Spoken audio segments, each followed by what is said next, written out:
Welcome, everyone. Welcome back to another live stream on this Friday afternoon. It's your host, Danny Dhaiphong, and as you can see, I am joined by Professor and Economist Richard Wolff. Thank you so much for joining me again, Richard.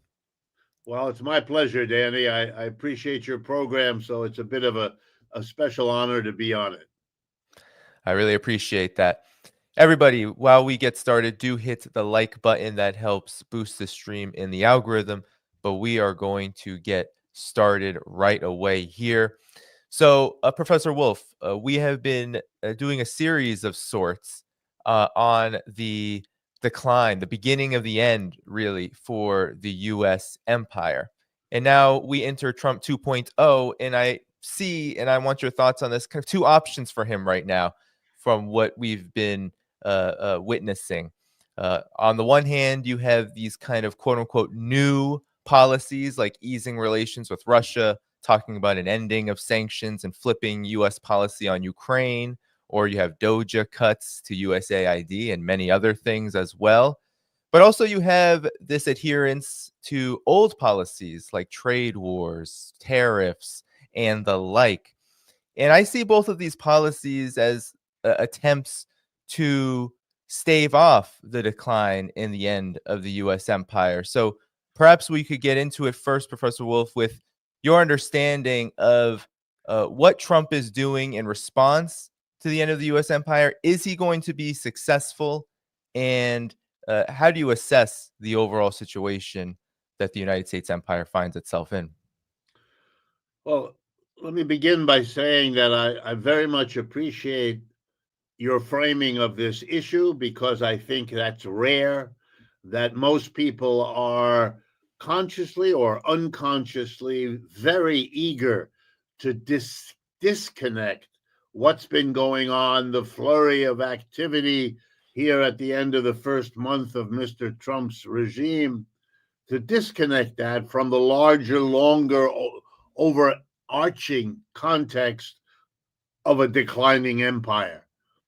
I have a sense, as an American citizen all my life, that we are engaged in what will be looked back upon as an era of unspeakable denial in the psychological sense, in which a population, granted, facing a difficult reality, granted, the decline of the empire must always be difficult for the people who have lived in it, who have come to expect it, to take it for granted, and above all, to imagine, contrary to all evidence, that it will last forever, even though they know every other empire in the history of the world can be and has been looked at in terms of when it rose and then when it fell. But somehow the notion that this time may not be like all the others captures the American mentality because we are the empire that is going down. Now, having said that, let me push back slightly on you in your saying old and new. I find very little new in what Mr. Trump is actually doing. Let me give you a couple of examples. He and Mr. Musk are going through an exercise, heavily theatrically organized and choreographed, of firing large numbers of public federal employees. Okay, that's not new. Republicans, conservatives have always, or at least for the last century, prided themselves on advocating that, celebrating that, arguing why it's reasonable or necessary. He's just doing the same thing. Now, he's getting further along than most of them did. Many of them tried, but couldn't really do it. It was too hard to battle the bureaucracy that was entrenched. It was too hard to politically manage taking away public services that people had come to rely on, like Social Security or Medicare or Medicaid or government help for universities, and countless others. But Mr. Trump has made a career, wisely at the right time, to go much further in all of these kinds of Republican activities than his predecessors were. And I know why. The right wing in America, whether it's Christian fundamentalists or gun enthusiasts or white supremacists or any of the others, have for a long time made a political deal that they did not appreciate, but they felt they had to make it, namely with the Republican Party.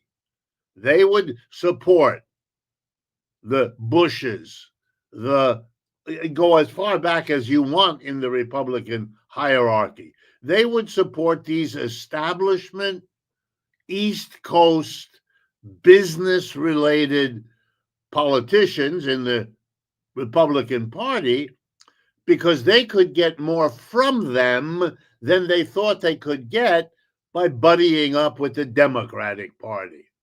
And so they got lip service. I remember George Bush, fathers and sons of the Bush family, making all the appropriate noises. But when it came time, for example, to abolish abortion, they didn't get it done because, in fact, they weren't that interested in that topic. They really just wanted to exploit the anti-abortion movement so it would get them the votes they need. Because, you know, the business community is really very small. The U.S. Census Department says that 3% of the American people are employers. The other 97% of us are not. And the 3% can't get the tax cuts they want, the available labor supply they want, the low wage to get away with that they want, unless they get a deal with voters, enough of them to get themselves the tax cuts and everything they want. So Republicans have been doing this for a long time.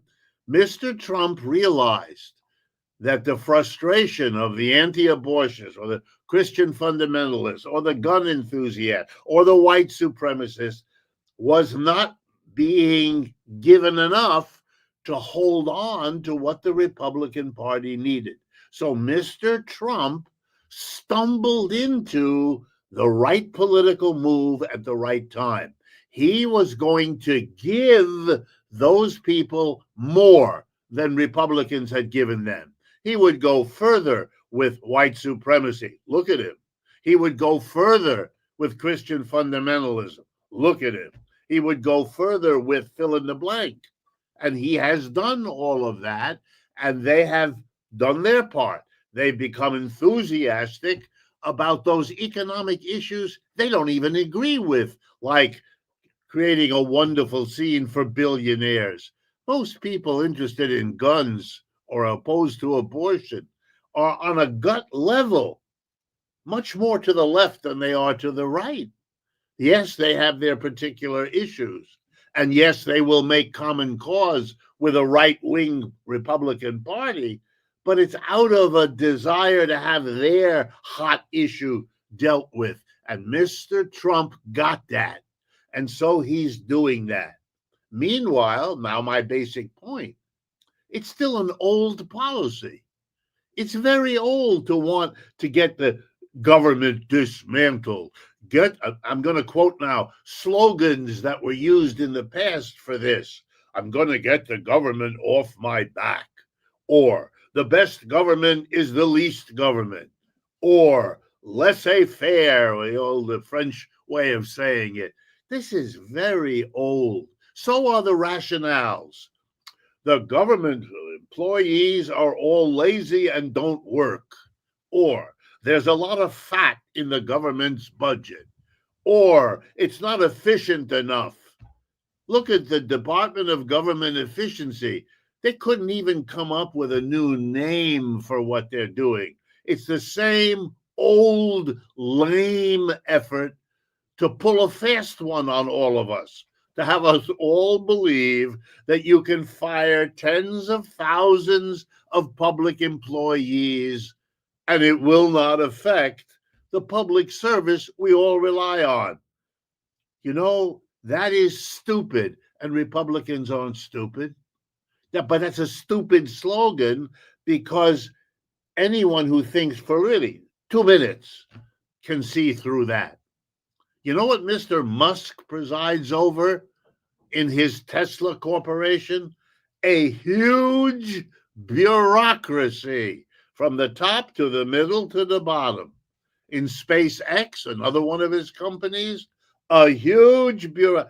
To hear this man talk about how bureaucracy is bad, knowing that his corporations generating him enormous wealth are bureaucracies, makes you wonder.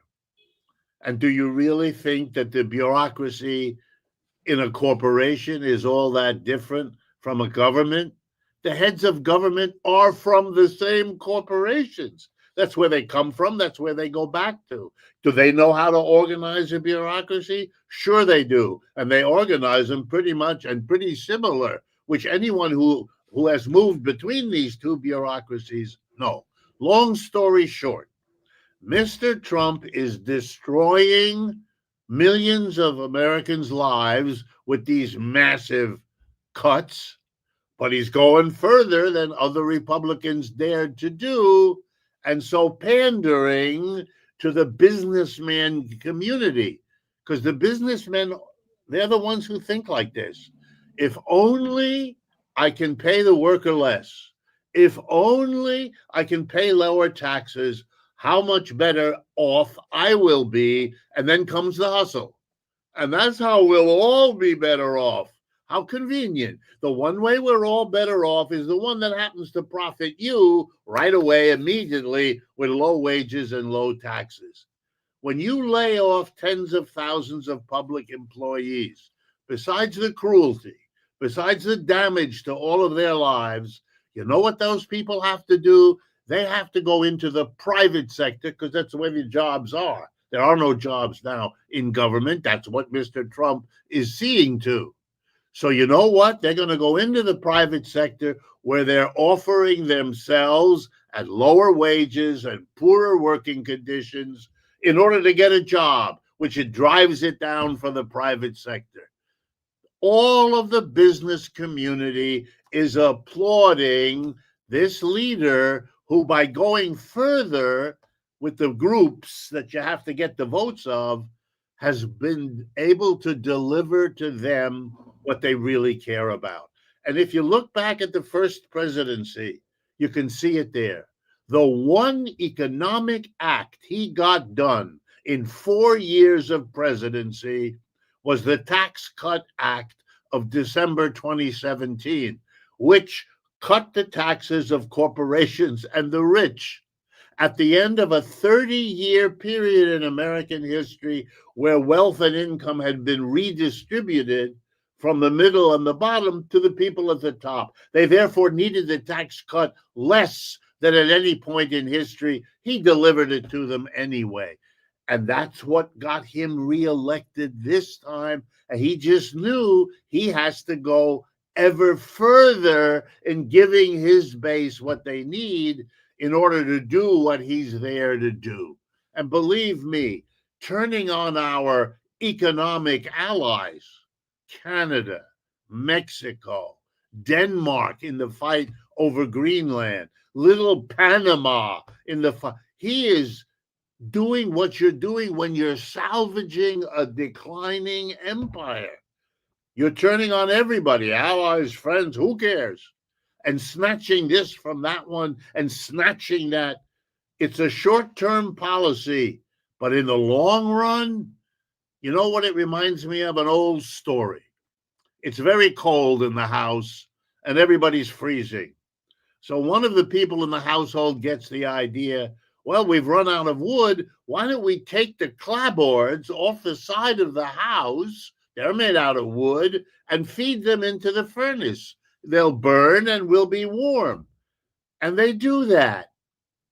And the next time there's a blizzard, they're all even colder than they were at the first. That's what we are doing in this country. And covering it over with slogans of America first, will not do the job when the excrement hits the cooling equipment.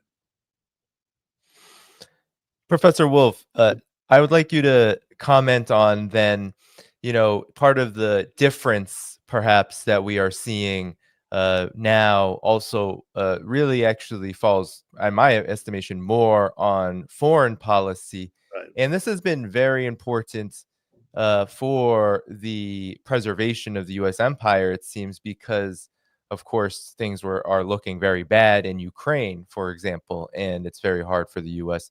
to salvage that. But I wanted to ask you, Professor Wolff, right now we are seeing very contradictory things from the Trump administration. He talks about a possible trade deal with China, but also increased tariffs on China before that deal comes about, lifting sanctions on Russia, while at the same time saying things like this, or proposing the lifting of sanctions on Russia, I should say, while saying things like this. I want to play this for you. How about BRICS? The BRICS states, there are like 6 of them, and they were trying to destroy our dollar. They were going to say, they wanted to create a new currency. They probably wanted to use the yuan. China, they wanted to use the yuan. And Biden said, well, this is a tough situation. There's not much we can do about that. We can't help that. I said, oh, we can help it. So when I came in, the first thing I said is any BRICS state that even mentions the destruction of the dollar will be charged a 150% tariff. And we don't want your goods. We don't want to partake. And the BRICS states just broke up. I don't know what the hell happened to them. We haven't heard from the BRICS states lately.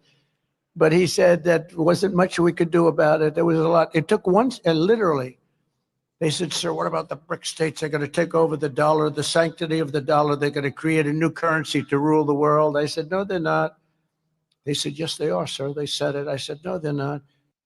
So, Professor Wolff, BRICS apparently has broken up, according to Donald Trump, despite expanding to Indonesia, among others, being 11 countries now.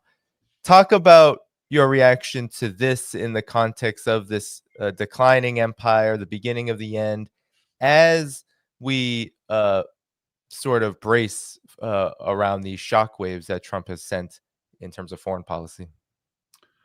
Yeah, I was struck by that speech of Mr. Trump's as well, because it's such a wonderful example, not that we need many more, of when he is talking right through his, I don't know what, and I'm going to be polite, just making it up as he goes. The BRICS have broken up. There's not the slightest shred of evidence to suggest it. There are 2 kinds of BRIC membership, full partnership, and then a second category that's a little less. But it's the idea that you're in there for a while and then you'll be lifted up to the full partnership. A full partnership countries, I believe, now number, it's either 9 or 11, and then the other one is either the 11 or the 9. But you put them all together, and that's what you should be doing. It's over 20 countries. So we're not talking 5 or 6, even if he leaves out that those countries, 21, 22, whatever they are right now. Here's a little detail about them, Mr. Trump. They include a majority of the people on this planet. They are the leaders of the majority of people, somewhere between 50 and 60% of the world's population lives in BRICS countries.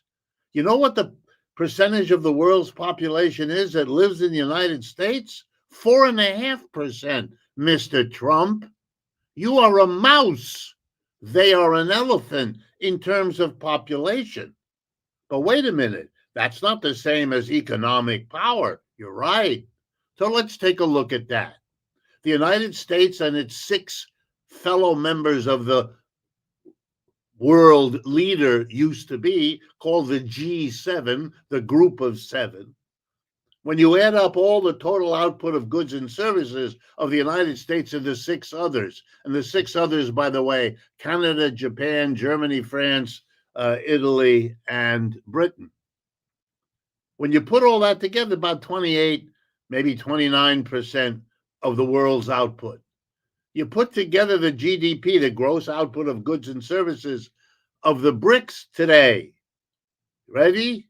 It's about 38%. It's not even close anymore.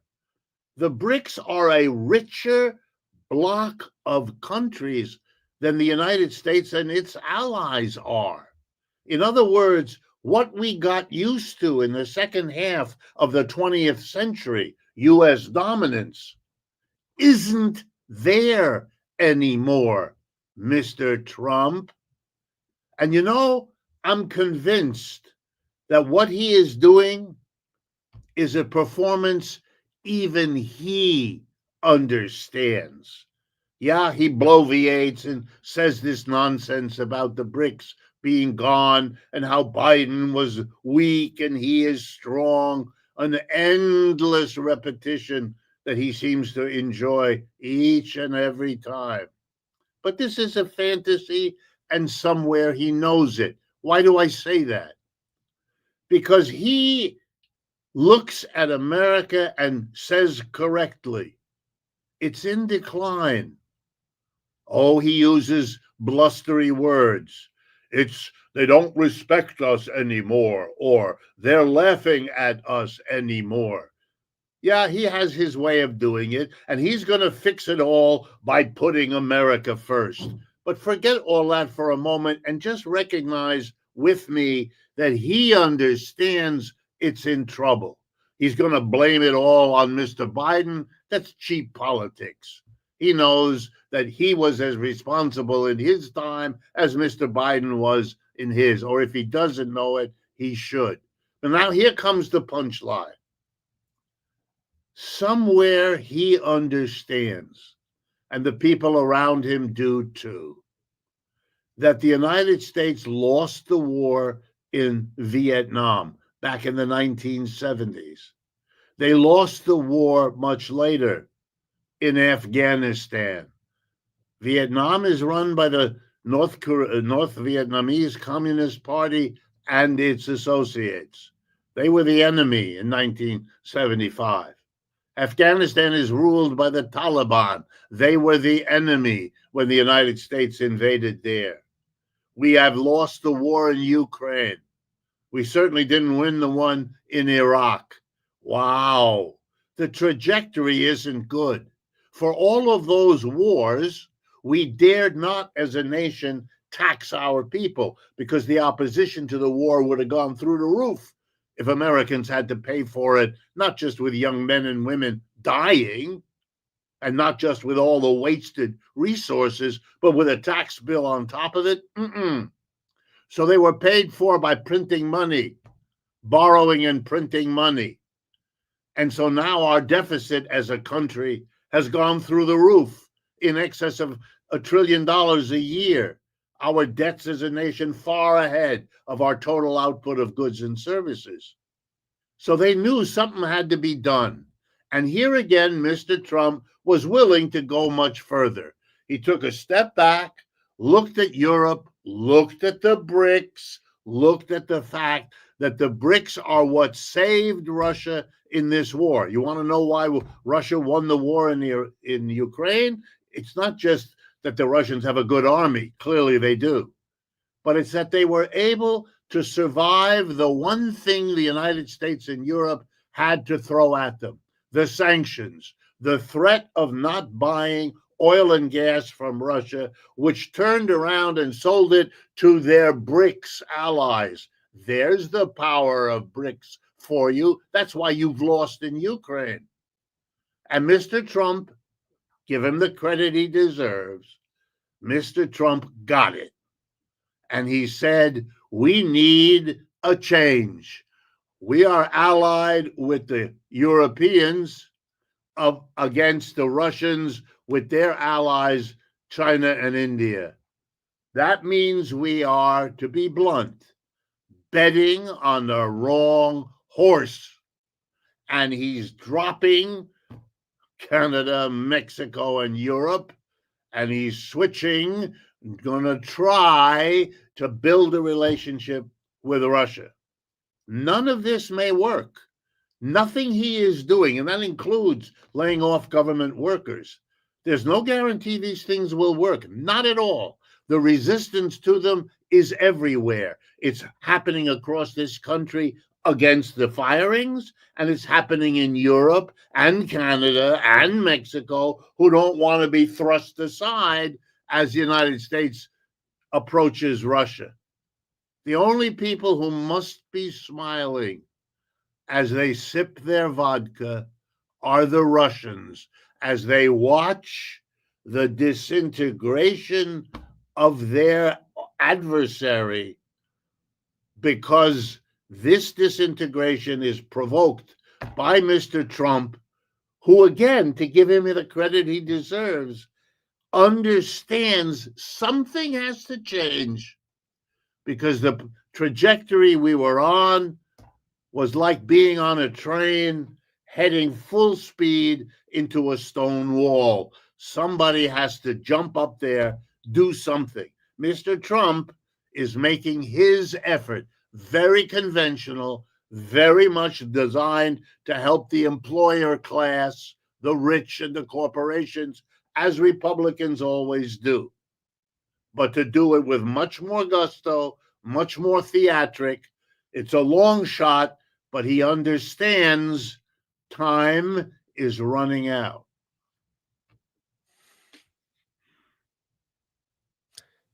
Yeah, Professor Wolff. And now I wanted to ask you, because Russia is one of the reasons I brought that up is Russia is a major part, if not a leading force in BRICS. Right. And at the same time as there's these negotiations to possibly end the conflict in Ukraine, and talks about Russia-US cooperation economically, my thoughts are, do you find this to be, from an economist's point of view, an attempt to, in order to stave off the fall, the collapsing U.S. empire, trying to pull Russia away from BRICS, from China, in order to boost the U.S. empire's position back in the world and hopefully stop this declining empire? What do you make of this possible theory?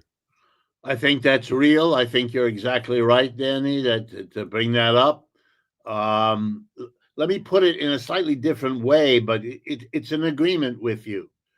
Whatever the intents of Mr. Trump, whatever part of this he understands, and most of it I don't think he could put together in a coherent sentence, given his difficulties doing that anyway. It's inevitable. That's right. In a world divided among countries, you're going to see tensions arise, for example, between Russia and China over a variety of issues. Why do I say that? Because that's what history shows us. It's also what the history of those two countries. They have come to blows. In the 1960s, there were military conflicts between Russia and China. So it's not as though this has never happened or hasn't happened for a long time.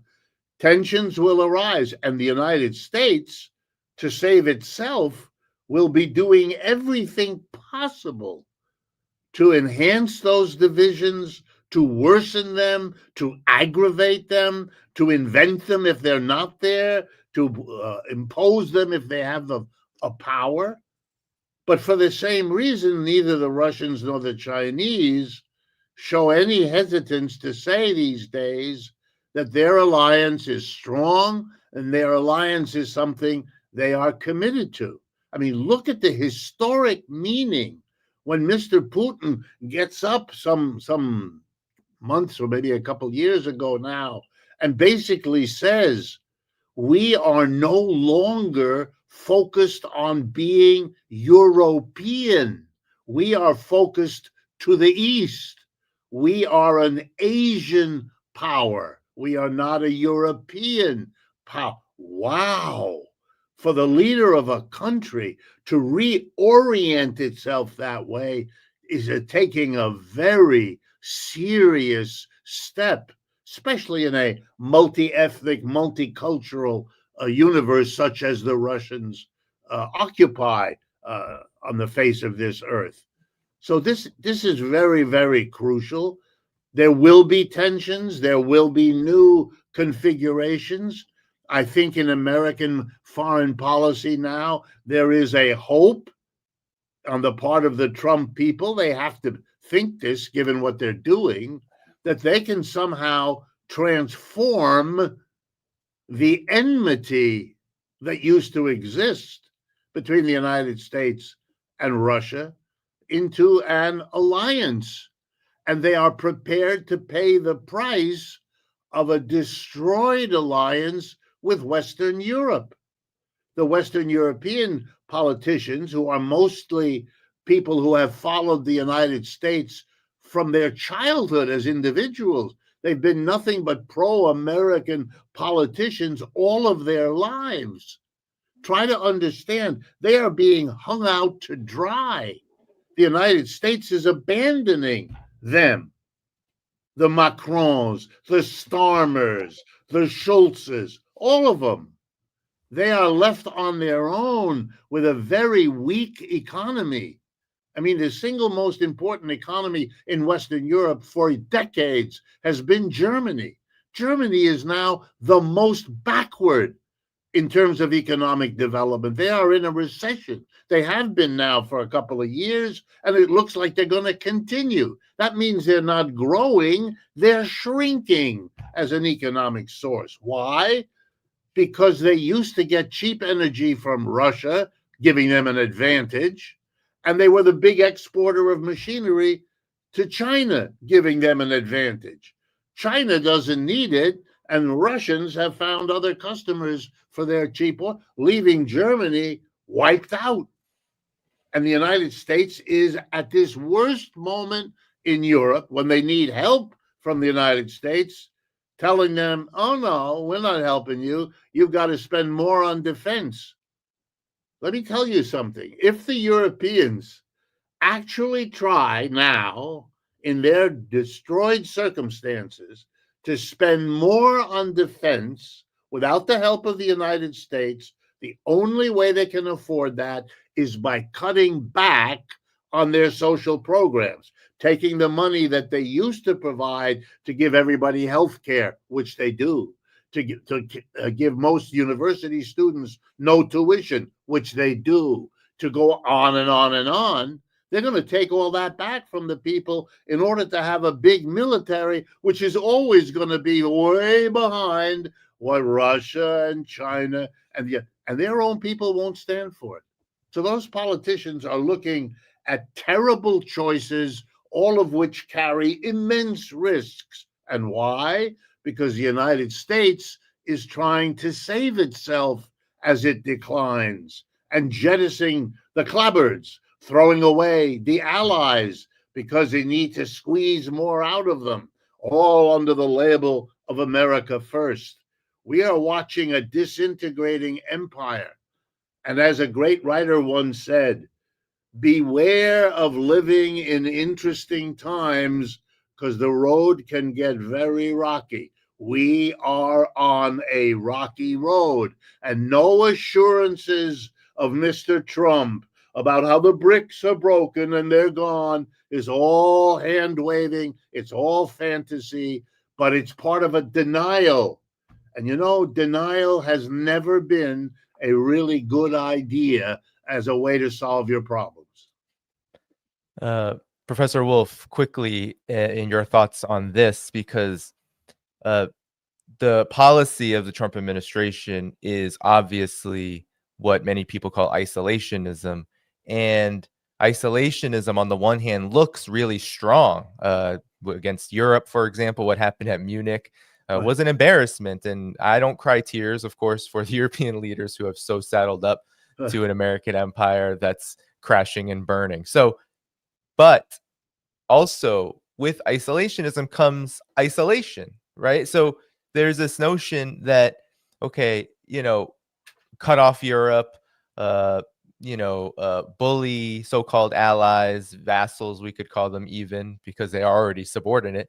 But at the same time, that doesn't necessarily bring the U.S. closer to the adversaries it has named, and then it brings them farther away from those that historically the United States has needed to maintain this empire. It's needed Europe to maintain this empire.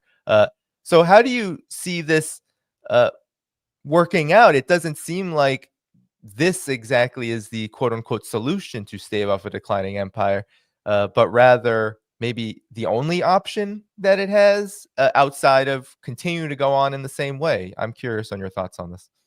I think there's a real choice, and it's the same kind of choice that the United States faces vis-a-vis China.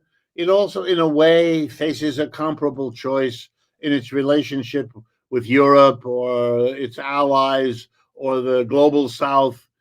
You either are going to try to hold on to your dominance, and by that I mean not just your military strength, but your political influence, your economic wealth, your ideological leadership.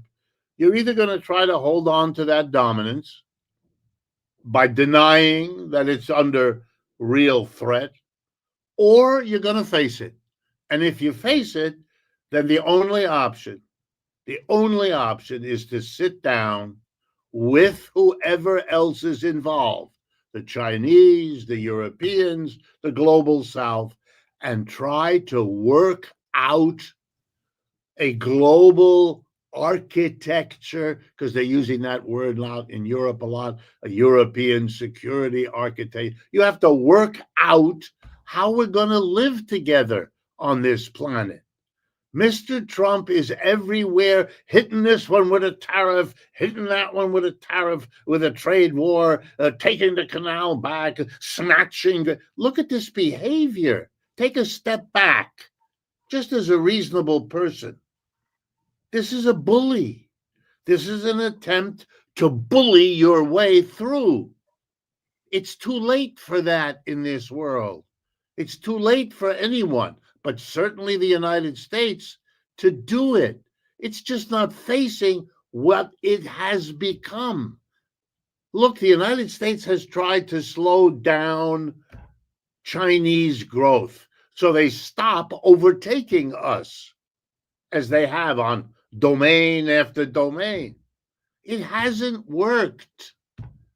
The IMF tells us that in 2024, the year just passed, the United States grew at about 2.7%. The rest of the G7 grew slower than that. As I told you, Germany is actually growing negative. It's shrinking. What did the IMF, a Western institution, what did they tell us about Chinese growth in the year just passed? Answer, 5%. That's nearly double the rate of growth of the United States. In India, it was 7%, nearly triple. I mean, the gap between them is getting worse with each passing month. The United States has to come to terms with this, the bullying, the brandishing, whether it's the Seventh Fleet in the South China Sea, etc., or it's Ukraine. You can't do it. You can't do it. So you might as well come forward. And here's my guess. You're going to see the other side of the political spectrum figure this out. And you're going to get a Bernie or someone like that to come forward in America and say, we had the effort by the right wing to figure out how to save the decline of this empire. It didn't work. Now let's try a different approach. In a way, that's what Trump did and got his chance. He's trying to pull it off. I don't think he will. And that will create the space for a real alternative that will propose sitting down. And it will strike Americans as charmingly strange or weird as Mr. Trump saying, war in Ukraine over, I'm sitting down with that so-called monster, Mr. Putin, and I'm going to trust him, and we're going to work out a deal. What? And now everybody's realizing, well, that's the next phase. And after all the mouth foaming, we'll all get used to it, won't we? Because that's what Americans do.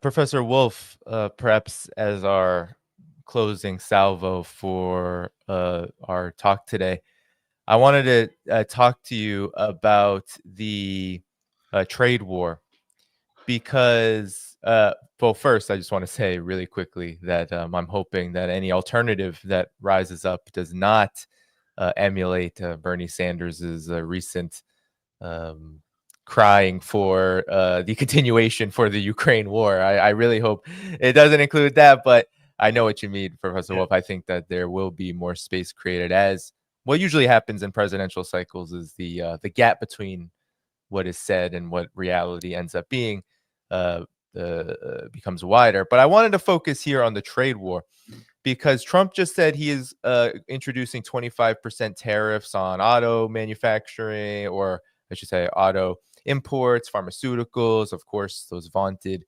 chips, which he's talked a lot about, especially even going after Taiwan, saying he wants to get those chips back from them. And the economic forecast in terms of how people are perceiving it, Professor Wolff, given these tariffs is quite stark. He's now polling lower than the Bush and Obama administrations and the Biden administrations at this time of the year, given that there's a lot of worry about the impact of tariffs on the overall economy, given the situation that Trump walked into wasn't going well in the first place. So could you talk about the state of the trade war and how it factors into this conversation we've been having about the US's decline as an empire? Well, again, here, it may be a little frustrating for me to keep saying this, but it is the case. The larger phenomena, the decline of the American empire and the rise of China and its allies in the BRICS, that is the dominant phenomena of our time. No politician, not Mr. Trump, not Xi Jinping, not Modi in India, none of them are in a position to do much other than play around at the margins of this historic change. You know, the United States' empire is declining. Everybody who understood that we had an empire understood it would one day decline. And so that's what's happening. And that takes precedence. That's an enormous event. Again, you just a couple of examples. Once you have the BRICS, China, India, and their ally, Russia, and so on, and their allies, as wealthier than the West, it means in every global South country, everywhere in Latin America or Asia or Africa, when there's a problem in a society and they need some foreign help, money, investment, expertise, they used to have to go to Washington or London or Paris to get it. They don't do that anymore. What they do now is they compare. They go to London, Paris, and Washington and say, what kind of deal can you give me? And then they go to Beijing and New Delhi and Sao Paulo, and they say, what kind of deal can you give me? And they play them against each other. That's what's going on. And in that situation, everything is changing. The people over there, they want to build their wealth, not ours. And they're better at it. They've grown faster in China than the United States for the last 30 years, every year. You know, after a while, you have to understand their system grows faster. And that is what's changing the world. It means everybody who sells something is looking at a changing market. The fastest growing market for consumer goods these days, and it's been that way for some years now, is China. If you're a company and you want to be where the market is growing fast, and that's what we teach in business schools, then you should go to China because that's where it's growing fastest, not here. We are in America what is called a mature market, which is a polite way of saying a slowly growing one, if even that. No leader can change much of that. The question is, how do you engage it? The strategy of the United States, which is isolationist, is to protect. We have stopped being a proponent of free trade. You want to get a speech about the importance of free trade today? You better read Chinese because they're saying it all the time. And they say it for the same reason that Britain or the United States used to say it. in a free market world, the Chinese win. Of course they are. And we won't. And so we are huddling together. By the way, did that protectionism, which was tried in Europe, did that work real well? No. That's why Europe is in the dump house as it is now. That protectionism doesn't usually work real well. You know, it's like sanctions during war. They don't work real well either. So here's the problem. We have got to understand that working out these relationships with other countries is our only long-term hope. Look, the center of global colonialism once was Europe. There were great empires of Spain, all of Latin America, of France, much of Africa, of Holland, a little teeny country in Asia, and then, of course, of the great British Empire and the effort of the Germans to have an empire. They tried to control the world to make it serve their little European country. For several centuries, they pulled it off. Now it's over, and they're stuck, and they don't have much to boast about these days.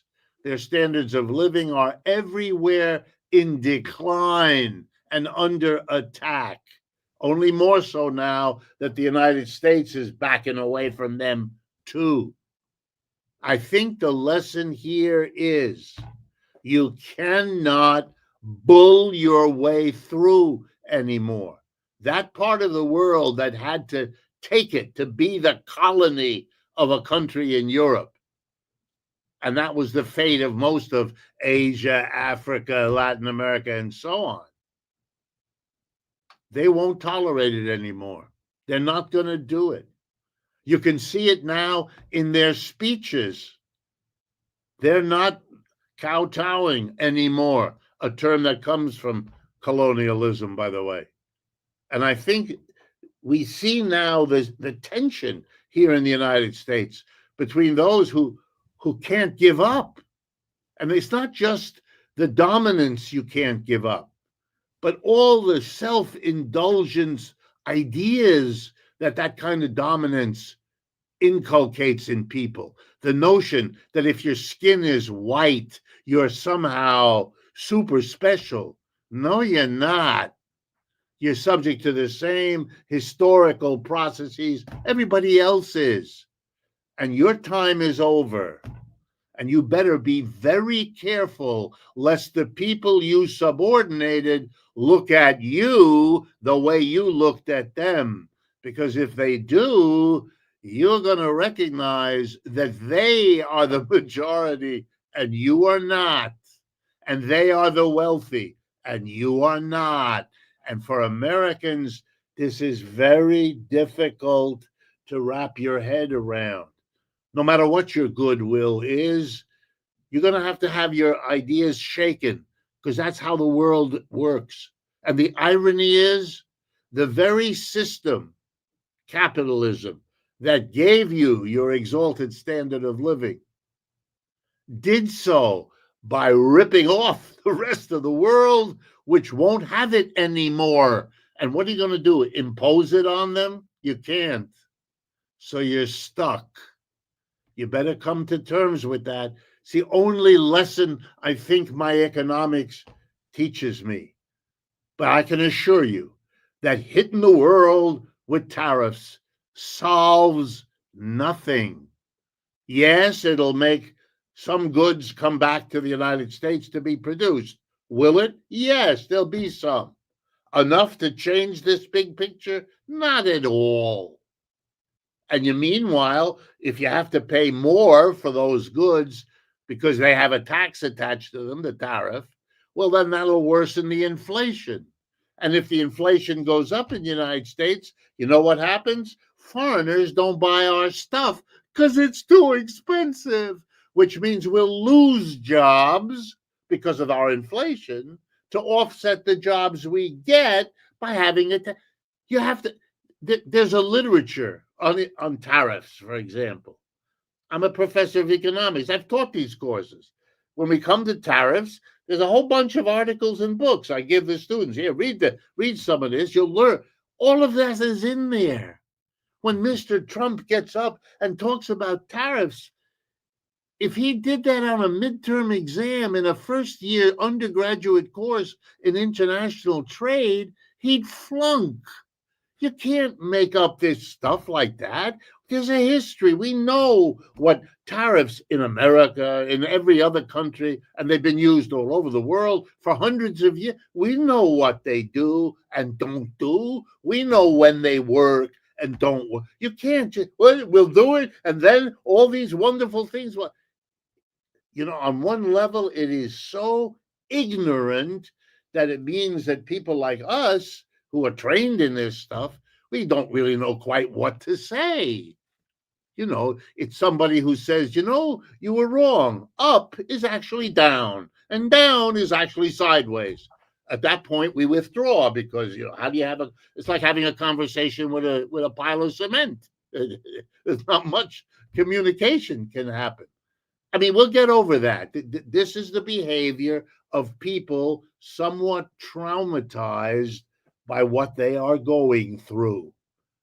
Just like the American working class, traumatized by 25, 30 years of being told that free trade and globalization and seeing all those factories move to China was a wonderful thing, until they finally realized, no, it isn't. At which point they abandoned the politicians who had promised them that this would all be great for everybody, a win-win situation. That's how Mr. Trump got into office. No wonder he behaves the way he does. It got him in there. And so he's continuing to do bravado and handshaking. I want to remind folks, he promised a wall between the U.S. and Mexico. There isn't one. He promised that the Mexicans would pay for the portion of the one that is there. They didn't. You know, and it all disappeared into a fog of, that's what we take seriously now. That's what happened to most of that, because it's equally fantastical. We can't make the Mexicans do that anymore. We could have 40 years ago. We can't now. Even the Canadians are showing us the middle finger. Professor Wolff, I wanted to respond with, you know, the idea that this is, you know, the tariff war, the trade war that Trump is taking leadership over.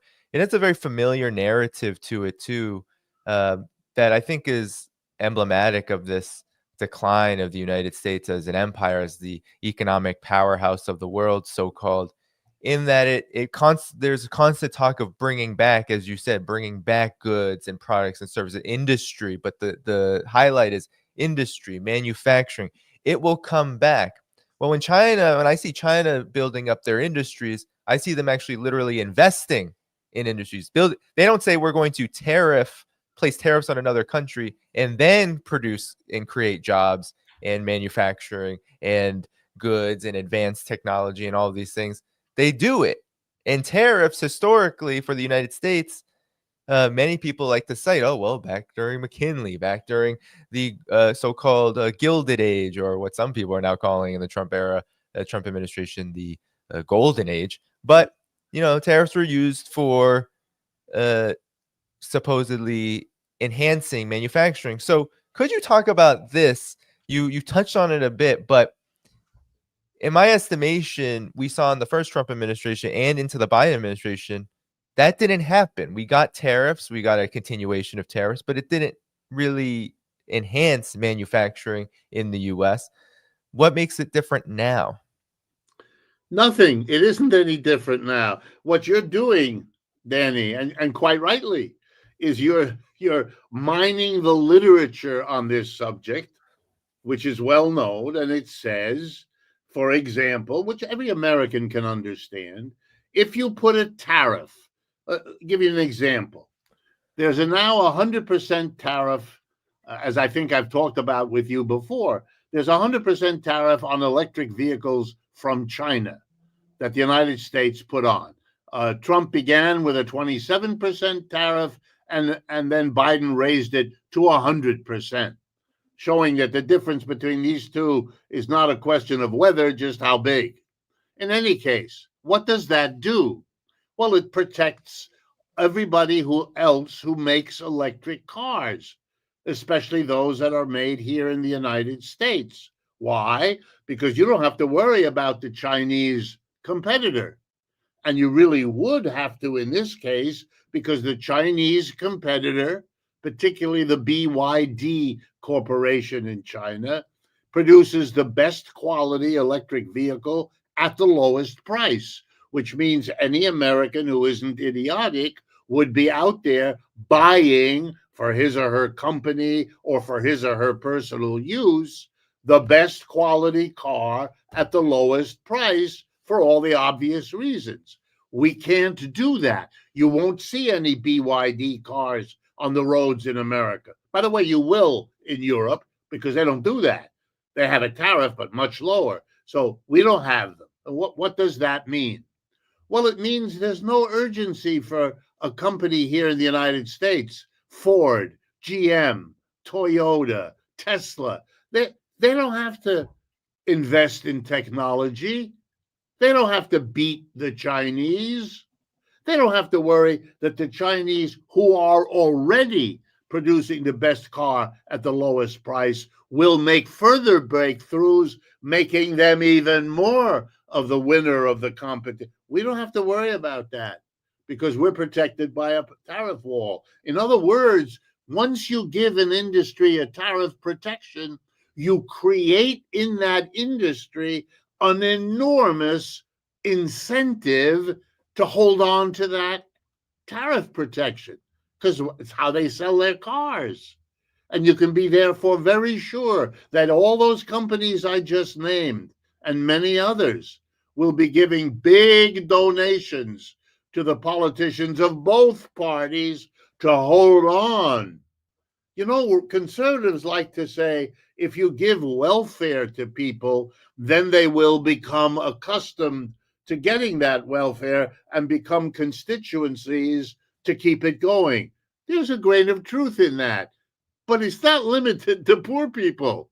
It's just as strong, maybe stronger in corporations since they get the big bucks, not like a welfare person who gets little ones. It's the big bucks that flow to the likes of our corporate leaders. So they are going to make sure that the tariff is their protection indefinitely. And you know what that means? The incentive to technological progress is undercut in a capitalist society by the logic of capitalism when it turns to tariffs. Now, does that always happen? No. Will it happen here in the United States? I can't be sure, but I would guess so. But here's what I know. Mr. Trump and his supporters never say a word for them about this. For them, the tariff just wins. That's childish. It's nonsense. And fundamentally, it is so ignorant that it's literally setting up the American people to be deeply disappointed when it turns out that tariff or trade wars are complicated institutions whose consequences are often more the unintended variety than those you thought you were going to get. You know, we know that there is no excuse for acting as though it weren't the case, and yet that is exactly what Mr. Trump and his people are doing. You can excuse him. He's not an economist. He doesn't pay a lot of attention. He never cracked the books. Okay. But he's surrounded by people who have the same economic degrees I do, indeed, from many of the same institutions. I know they know better. So the interesting question is, why are they keeping their mouths shut? And the answer is they are engaged in a big process of denying the complexities They don't want to face the difficulties we have. They can imagine that this tariff is going to do this magic bullet outcome. As I say, it is painfully ignorant and childish. Professor Wolff, we are at the hour. If you had a minute or two left, I just Sure, wanted go to ahead. ask. Yeah, I just wanted to ask you about, given everything that you've said, given this world situation that we've touched on, if you could talk about your economic forecast, because you talk a lot about capitalism. When we talk about the United States, we're talking about the empire of capitalism, so to speak. What is the forecast given all of these dynamic changes, not so much changes, right? We have a lot of framing of this being a kind of new era in US politics. But of course, as you've mentioned, and I agree with this to a large degree, there's certainly differences in the way Trump is acting, especially in foreign policy. But in totality, we see a lot of the same kind of American exceptionalism, bluster, and attempts to enhance and accelerate policies that are very old, like austerity. And someone in the audience said, Democrats have opted for austerity and slash government jobs as well. This was from Stephanie, who gave us generous super chat. And yes, definitely. And Trump is moving more and more farther on that, as presidents tend to do. So what's your forecast on all of this, given that the United States' empire, it cannot stave off decline and demise doing the same things, Professor Wolff? So how do you see the coming years? New York Times is flooded with articles about Germany's economy as of this date, but the U.S. economy is, for many, in very dire straits. Your thoughts? Yeah, I liked it that you point out about the New York Times. There's a German word called Schadenfreude, which roughly means taking a certain satisfaction from the difficulties of your adversary. The United States should beware of taking some sort of pleasure in Germany's difficulties, because there, but for the grace of God, go Americans, and they will probably be going there shortly. Here's what I think is going on and what gives me hope. I think you're watching not just the flailing and the gesticulations of a dying empire here in the United States. I think you are also watching the beginning of a period in which this planet, the United States included, but not alone the United States, is going to be forced to ask itself a question it has not yet confronted. And that is the question which belongs, and the credit for this belongs where I'm going to mention it now. It belongs to Karl Marx. And his concern wasn't with the specifics of the 19th century in Europe, which is where he lived and where he did his work and where he was mostly focused. It had to do with identifying a basic problem which he insisted, and I'm persuaded by, will be the one that has to be faced, and that I think will be faced this century that we're in now. And it may surprise you.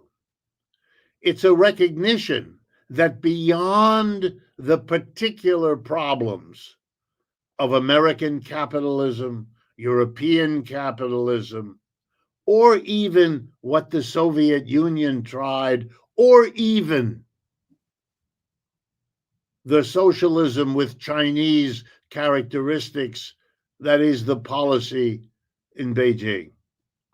What Marx wanted us to look at was the relationship in production, in the workplace, where most adults spend most of their time, the factory, the office, the store, whichever one.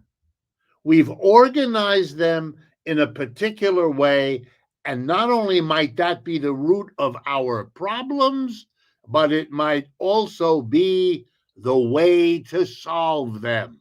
What do I mean? We don't need to live forever. with a small group of people at the top of every workplace, factory, office, or store.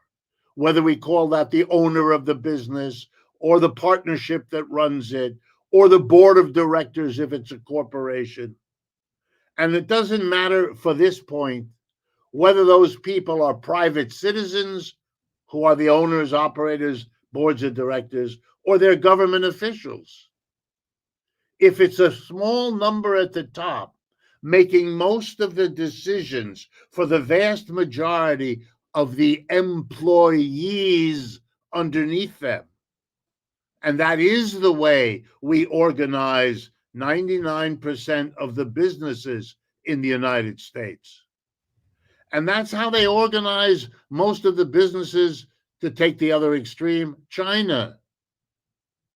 Yes, half the businesses in China are state-owned and operated, but they have a small group of people they have the same structure, which ought to worry them. My answer, I think we're going to come to the conclusion that Marx, that's why he's important as a thinker, came to real early. We have to face that question. Why have we organized our businesses with a small group of, especially those of us who take democracy with a small d seriously? Why are we content? Why are we not critical with a way of organizing the workplace which is so obviously undemocratic? Why aren't we running the business the way we run the community? Everybody has one vote. Whether you sweep up, or you're a machine operator, or you're a forklift driver, or you're a clerk, one person, one vote, we decide. How does this business function? What do we produce? What technology do we use? How do we divide up the output? Give ourselves salary? Come on, why isn't that democratic? Let me put it another way. If you look at employer-employee, it suggests something that ought to bother you. It's kind of like lord, serf, master, slave. Yeah, you notice? Small group of people at the top, masters, telling everybody else what to do. Slaves, lords, serfs, employers, employee. Stop. Can't we break from that sequence? Can't we say, imagine this, a democracy in the workplace as a principle of social organization? It's long overdue. And as we encounter deep problems, whether they are economic or ecological or anything else, maybe we ought to ask, is there a way that changing the organization of production in society would solve our problems better than trying to do so while holding on to something so undemocratic at the core? Professor Wolff, thanks for coming on. I put the Democracy at Work website in the video description so people can find your work, your books, and all the work that your organization is doing. I'll have to have you back on again very soon as the situation continues to develop in the United States and, of course, its dealings abroad. Thanks so much again, and take care. Have a good one. Thank you, Danny. And look, let me say a word to your audience. Nothing at this point is more important than having these kinds of conversations. It's not a question about having people agree with this or that particular point. It's that opening it up to ask the questions that a denial-ridden society is afraid of. It's an enormously important function. And folks like you that maintain these podcasts and produce them, you know, we all owe you a debt of gratitude, and I just want to make it explicit. Appreciate that, Professor Wolff. Of course, people can find where they can find your work in the video description, as well as if people want to support here on Patreon, Substack, and others, you can do that too. All right. Thank you so much, Professor Wolff. I'll talk to you again very soon. My pleasure. Thank you. All right. All right, everybody. I just have a few announcements before I head out of here. Be sure to hit the like button as you head out, but stick around as I finish these announcements. So the next live stream is going to be next Wednesday. I'm going to be joined by the Duran. We are going to come together, do a little bit of a collaboration. They're going to come on my stream, and then a couple weeks later, I think I'm going to go on theirs to assess what is going on. We're waiting for the Trump-Putin summit to be announced. We have not had that be announced yet, but we are waiting for that, and I will be doing a lot of coverage on that. I'll try to break the story. I'm really paying close attention because I think it is going to be a very interesting development, to say the least. And then the next day, I'm likely going to have Scott Ritter on, and we are going to do a little bit of a jostle on how to understand the Trump moment, especially with regard to Russia and the U.S. That should be fun. But with all that said, I'm going to head out. Be sure to hit the like button before you go, because that will help keep this stream boosted. Be sure also in the video description to consider subscribing on Patreon or Substack. You can become a YouTube member as well. All of those places help to sustain this work. As I prepare, I think in May, I'm going to be going back to China. It should be a very interesting time in China, as the Trump-led United States will have definitely shaped up its China policy to a significant degree. By then, I am predicting, as fast as things are moving, and as all of the rhetoric and the hubris and the first 100 days fervor that we are witnessing right now under Trump begins to settle. Without all of that said, be sure to hit the like button. Be sure to spread this wherever you can. And I will be back again soon next week with another live stream. Take care and bye-bye.